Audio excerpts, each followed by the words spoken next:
Hello guys, welcome back to iDream media. ఈరోజు మనతో ఉన్నారు స్టాక్ మార్కెట్ అనలిస్ట్ అయిన సుందరరామరెడ్డి గారు. సార్తో మాట్లాడదాం.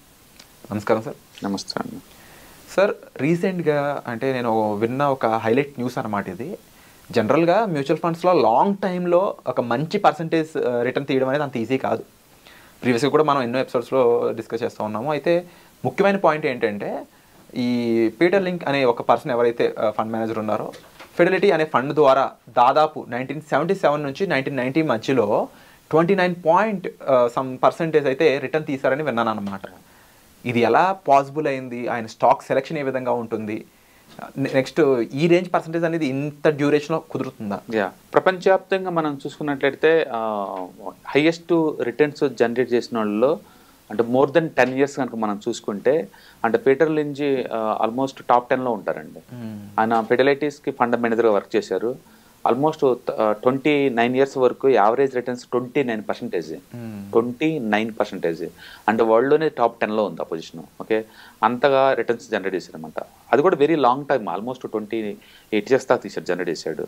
అందుకని పీటర్ లించ్ మెథడ్స్ చాలా పాపులర్ వరల్డ్ వైడ్గా. ఆయన ఎలా స్టాక్స్ పిక్ చేశాడు, ఎలాంటి ఫండమెంటల్స్ వాడాడు, ఆయన ఫార్ములాస్ ఇప్పటికీ చాలా ఫేమస్ అనమాట. ఆయన ఎక్కువసార్లు తీసుకున్న పద్ధతి ఏంటంటే, బిజినెస్ నీకు అర్థం కాకుండా దాంట్లో ఇన్వెస్ట్ చేయొద్దు అంటాడు. ఒక బిజినెస్లో నువ్వు ఇన్వెస్ట్ చేసేటప్పుడు ఆ బిజినెస్ ఏంటో తెలుసుకొని అందులోనే ఇన్వెస్ట్మెంట్ చేయమన్నాడు. It's a common sense investment అనమాట. అందుకని మీరు ఇన్వెస్ట్మెంట్ చేద్దాం అనుకున్నప్పుడు మీకు ఏ కంపెనీస్ అయితే బాగా తెలుసో అవి తీసుకోవటం బెటర్.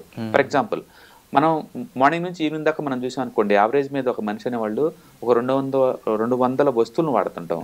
షూ కావచ్చు, లేదా బట్టలు కావచ్చు, లేదా హెయిర్ ఆయిల్ కావచ్చు, అంటే పేస్ట్ కావచ్చు, సోపులు కావచ్చు, ఫుడ్ కావచ్చు. మన కిచెన్లోకి వెళ్ళి చూసామనుకోండి, అక్కడ గ్రైండర్ కనపడతా ఉంటుంది, అండ్ చాలా కనపడతాయి. పసుపు, సాల్ట్, స్టవ్లు, గ్యాస్, ఓకే, ప్రతిదీ అనమాట. నైఫ్స్, ఇవన్నీ పైన చూసామనుకోండి, ఏసీలు, ఫ్యాన్లు, కింద చూసి అనుకోండి ఫ్రిడ్జ్, కేబుల్స్, స్విచ్స్, ఇవన్నీ పనిపోతుంది. నువ్వు వాడుతున్నావు అంటే అందులో క్వాలిటీ ఉంటేనే వాడుతున్నావు కదా. మీ ఫ్రెండ్ హౌస్లో కూడా అవి ఉంటుంది అంటే మీనింగ్ ఏంది? అవి క్వాలిటీ ఉంటేనే కదా. అంటే కస్టమర్స్ అందరూ ఇష్టపడుతున్నారంటే కంపెనీ ఎక్కువ రోజులు సర్వే అవుతుంది కదా, అంటే అవి నిలబడతాయి. అందుకని మీరు తెలియని కంపెనీలపై ఇన్వెస్ట్ చేసే బదులు మీకు బాగా ఎక్స్పీరియన్స్ ఉన్న ప్రొడక్ట్ తెలిసిన కంపెనీలు ఇన్వెస్ట్ చేయడం ద్వారా సేఫ్టీ అండ్ సెక్యూరిటీ దొరికింది అంటే. బట్ దీనికి ఒక కౌంటర్ ఉంది సార్.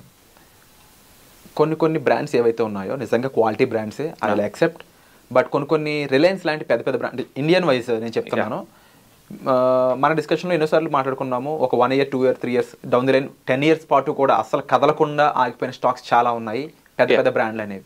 వీళ్ళు తీసుకునే పికప్ ఏంటంటే అండర్ వాల్యూడ్షిప్ అనమాట. అంటే అండర్ ఓనర్షిప్ అంటే ఇన్స్టిట్యూషనల్ ఇంకా పసిగట్టక ముందే, అంటే కంపెనీ చిన్నగా ఉన్నప్పుడు పిక్ చేస్తారనమాట. అది పెద్ద బ్రాండ్ అవబోతుంది, అని చెప్పేసి, ఫ్యూచర్ లో పెద్ద బ్రాండ్ అవబోతుంది అని చెప్పేసి వాటిని తీసుకు ఎదుగుతున్న టైంలోనే ఇప్పుడు మనం కొన్ని ఉన్నాయి అనుకోండి, క్రేయాన్స్, అవి చాలా చిన్న కంపెనీస్. అవి క్రేయాన్స్ ఇప్పుడు టాటా కెమికల్స్ ఉంది అనుకో, చాలా చిన్న కంపెనీ ఇంకా. ఓకే, అలాగే మన కిచెన్ లో టీటీకే ప్రిస్టేజ్ కుక్కర్లు అంటే ఇండియాలో గుర్తొచ్చేది టీటీకే వాళ్ళు, ప్రిస్టేజ్ కుక్కర్స్. అది చాలా చిన్న కంపెనీ అది.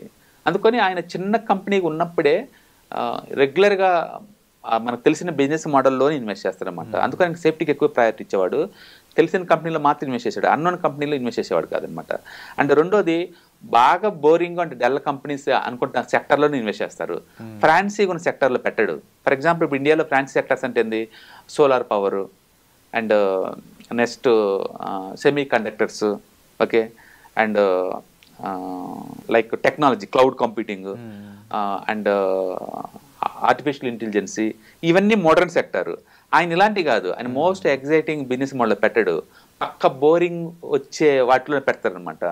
ఇప్పుడు ఓలా, ఊబర్ అనుకోండి, ట్రాన్స్పోర్టేషన్ మ్యాండేటరీ. అంటే మనిషి పుట్టిన కానీ ఇప్పుడు దాకా ట్రాన్స్పోర్టేషన్ 10 సార్లు జరుగుతూనే ఉంది. అది బోరింగ్ బిజినెస్. ఆయన అలా దాంట్లో పట్టుకుంటాడు, కానీ దానివల్ల పని జరుగుతూనే ఉంటుంది, ఎదుగుతూనే ఉంటుంది. అండ్ ఫుడ్ సెంటర్లో ఫుడ్ 3 సార్లు కంపల్సరీ కావాలి. ఆ ఫుడ్ జంక్షన్ లో పెడతా ఉంటాడు, డొనాల్డ్ అట్లా పెడతా ఉంటాడు. అట్లా ఆయన జనాలకి అంత ఇష్టం లేనివి, పట్టించుకోనివి పెడతా ఉంటారు. రియాలిటీకి ఏంటంటే, మనం చార్ట్లు కనుక చెక్ చేసుకుంటే వాళ్ళు 1994 నుంచి ఇప్పుడు దాకా, అంటే స్టార్టింగ్ నుంచి ఇప్పుడు దాకా కనుక మనం అల్ఫాబెట్ అంటే గూగుల్ చార్ట్ చూసాం అనుకోండి, Google high end technology company వరల్డ్లోనే, వర్సెస్ మెక్డొనాల్డ్ ఫుడ్ సెంటర్ రెండు ఒకే రేటింగ్స్ వచ్చినాయి. ఒకటి బోరింగ్ బిజినెస్, రెండోది ఏమో technology index. Both are charts are same. కావాలంటే మీరు చూసుకోండి లాస్ట్ 30 years నుంచి both charts are same. So ఈ పికింగ్ కానీ ఈ రీసెర్చ్ కానీ ఆయన ఏ విధంగా ముందుకెళ్తారు? ఆయన ఇట్లా బోరింగ్ బిజినెస్ మోడల్ మాత్రం పిక్ చేసుకున్నాడు. అంటే మూడోది ఏంటంటే కంపెనీస్ ఏదైనా స్పిన్ అప్ చేస్తున్నప్పుడు అంటే డీమర్జర్ అవుతున్నప్పుడు, ఇప్పుడు రిలయన్స్ లో ఉంచి రిలయన్స్ ఫైనాన్స్ డీమర్జ్ చేశారు కదా, కొత్త ఫైనాన్స్ కంపెనీలతో పోల్చుకుంటే ఇలాంటి ఫైనాన్స్ కంపెనీలు పెడతాడు ఆయన.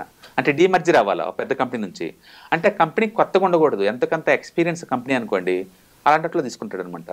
ఎంటర్ప్రైజ్ లిమిటెడ్ ఉంది, దాంట్లోంచి పిరమాల్ ఫార్మా సపరేట్ చేశారు. ఆయన ఆ పిరమాల్ ఫార్మా అలాంటి కంపెనీలు ఇన్వెస్ట్ చేస్తారు. అండ్ మోస్ట్లీ సార్ ఇక్కడ టైం డ్యూరేషన్ చూసుకున్నా 1977 నుంచి 1990 అంటే చాలా అంటే ఆయన లాంగ్ టర్మ్ ఇన్వెస్టర్, బేసికల్గా very prolong investors. And main గా ఎన్నో రెవల్యూషనరీ కంపెనీలు పుట్టుకొచ్చిన పీరియడ్ అది. అదే అందుకని ఆయన అలాంటి చూడు డల్ బిజినెస్ లో పట్టుకుంటాడు. అందుకని కొత్త మోడర్న్ డల్ పోడు అనమాట. ఎందుకంటే ఆ ప్రొడక్ట్ కూడా నాకు తెలియదు కాబట్టి నేను తీసుకున్నట్టు ఒకటే మాట. అందుకని ఆయనకంటూ సపరేట్ కొన్ని ప్రొసీజర్ ఫాలో అవుతున్నాడు అనమాట. తెలిసిన కంపెనీ అయి ఉండాలా, రెండోది అది ఆ company dull and boring business అయి ఉండాలా. ఓకే, బట్ వర్క్ అవుతూనే ఉండాలి. డల్ అండ్ బోరింగ్ అనుకోండి. ఎగ్జాంపుల్ ఇప్పుడు కార్పెట్ క్లీనింగ్ ఎక్కడ పర్మనెంట్ బిజినెస్ లో అవన్నీ, ఏటీఎం సెంటర్లు పర్మనెంట్ బిజినెస్ లో అవన్నీ, మిల్క్ బోత్ పర్మనెంట్ బిజినెస్ లో అవన్నీ ఎక్కడ పోతే చెప్పండి తరతరాలు ఉంటాయి. ఈ బోరింగ్ అవును, ఇట్స్ బోరింగ్ పార్కింగ్ ప్లేస్ కానీ వాటికి ఎండ్ అంటూ లేదు. అట్లా అనమాట, అట్లాంటి అనమాట.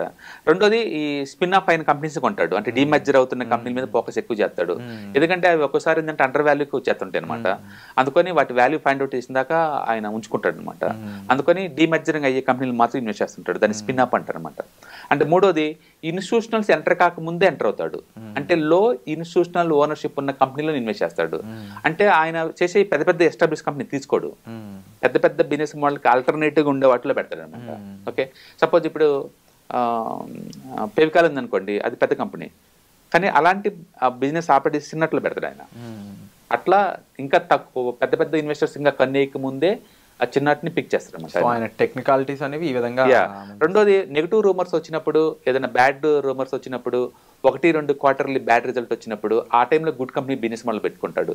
ఎగ్జాంపుల్ నెస్లే అప్పుడు మ్యాగీలో రూమర్స్ వచ్చినప్పుడు సేల్స్ డౌన్ అయినాయి, స్టాక్ ఈజీగా 40% డౌన్ అయింది, అప్పుడు కొంటాడు. అవును, అలాంటి రూమర్స్ అప్పుడు కొంటాడు. అలాగే మోస్ట్ రీసెంట్లీ ఇండియన్ ఎగ్జాంపుల్ అంటే పాలీక్యాబ్ వాళ్ళు జిఎస్టీ వాళ్ళు రైడింగ్కి వచ్చినప్పుడు ఆ స్టాక్ 40% పడింది, ఇప్పుడు మళ్ళీ ఆల్ టైమ్ హైకి వెళ్ళిపోయింది అది. అలా మంచి కంపెనీ బ్యాడ్ రూమర్స్ లో పడిపోయినప్పుడు వాటిని పిక్ చేస్తుంటాడు అనమాట. అట్లా మంచి వాల్యూ ఉన్నప్పుడు ఫైండ్ అవుట్ చేస్తాడు.